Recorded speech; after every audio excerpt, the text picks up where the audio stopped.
The concepts are introduced at the concrete level with manipulatives transferred slowly to the pictorial representation of those manipulatives.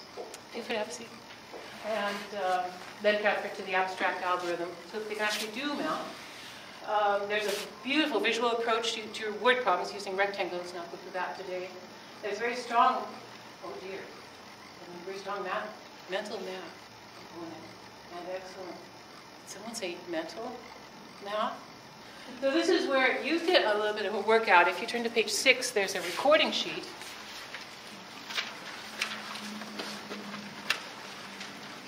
There are pencils in the back, if you don't have one.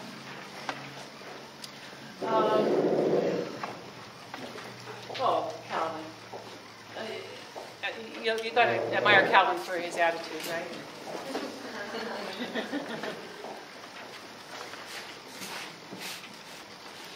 And this, some rules here. There are only 8 problems. Don't panic. You have to, you can only write down the answer. You're not supposed to actually write out the problem and cross out the 2 and write a 1 and carry them. You're actually supposed to try to do it in your head, try to find ways to do it in your head. They are timed, so I'm hands off on the remote here. They're timed to 7 seconds. So, are you okay? 56 seconds? Yep. No, it's going to cry. This is ready. And number 1, 24 plus 37. 2, 46 plus 29. 3, 45 minus 29. 4, 82 minus 28. 5 times 24. 6, 24 times 11. 7, 426 divided by 6. 8, 504 divided by 7. You can breathe. So, you know what? You're going to do better 40 minutes from now, all right? I can almost promise you this. We're going to try. We're going to do our best.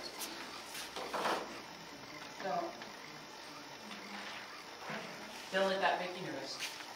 It makes kids nervous. I don't have to grade mental math. And I don't do the 7 seconds until, well into middle school. Start 5 seconds. Oh, this is Calvin saying. I like this part here. Math is like a religion. You either believe it or you don't. This whole book is full of things that have to be accepted on faith. And it's a religion. And in the public schools, no less. Hallelujah. As a math atheist, I should be excused from this. So that's the way a lot of us feel. So let's do, before I go on to the other points, let's do just a few little tricks. The first problem you had, I think, was 18 plus 25. A good trick is to know that 18 can be freed if it's 5.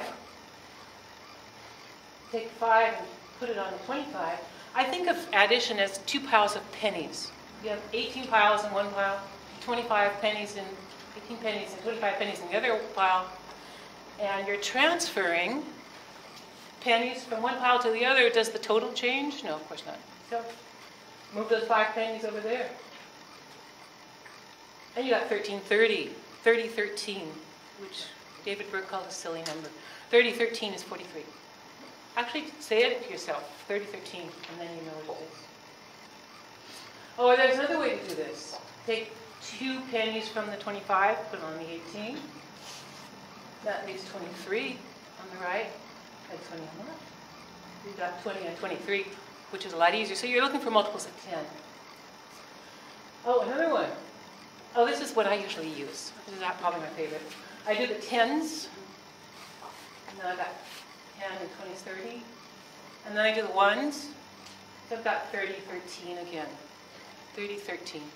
And I actually say it, 30, 13, and write down 43. Somehow that works for me.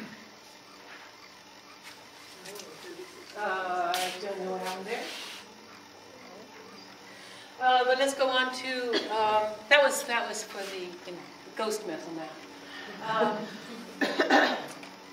But let's go on to the advantages. As I said, I was going to do a list of 5 advantages. I'm going to do the first 2 together. Long units allow you to have a conceptual development that is concrete, pictorial, abstract.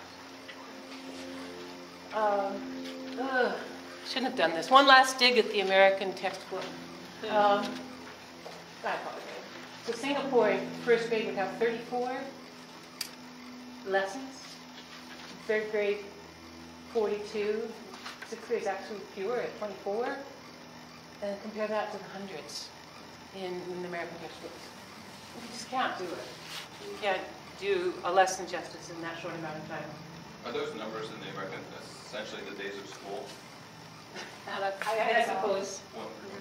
It's from that study that I mentioned a moment ago, AIR, American Institute for Research. And Calvin's dad says that he has to do his homework or stay in first grade forever. And so Hobbes says that he's visualizing him as a 45-year-old in first grade.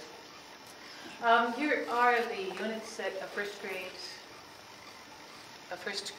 grade textbook now, the California Standards textbook from Singapore, contains, and it is in your handout, pages 3, 4, and 5, has the whole scope.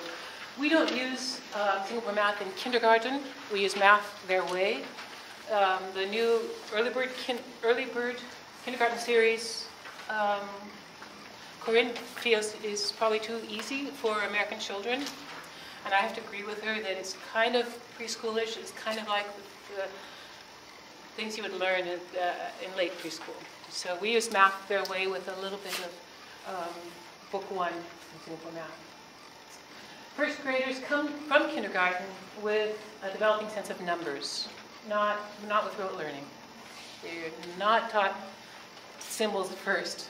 For example, I went in last week and this kindergarten teacher, they're playing peas and carrots. This was the table that had to do 5. There was another table that was doing 7 and another table that was doing 8. And this table had just peas and carrots, whereas another table had peas and carrots and broccoli, I think.